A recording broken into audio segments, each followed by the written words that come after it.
ఈరోజు మా ఇంట్లో వంకాయ కర్రీ. నాకు ఇలా పీసెస్‌గా ఉండే కర్రీ అంటే చాలా ఇష్టము.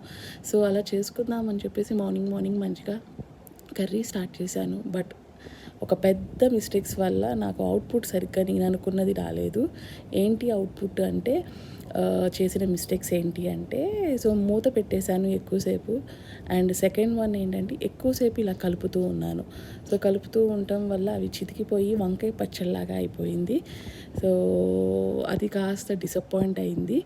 సో, నెక్స్ట్ టైం ఏంటి అంటే నేను మూత పెట్టను అండ్ ఎక్కువసేపు ఇలా కలపకుండా స్టార్టింగ్‌లో ముక్కలు కొంచెం గట్టిగా ఉన్నప్పుడే నాకు కావాల్సిన స్పైసెస్ అన్నీ వేసేసుకొని అప్పుడే కలిపేస్తాను.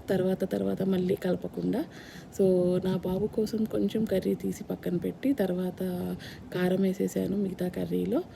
సో, ఇది నా ఫెయిల్యూర్ కర్రీ అనమాట. టేస్ట్ అయితే చాలా బావుంది. బట్ నా అవుట్‌పుట్ బాలేదు. అదే ప్రాబ్లమ్.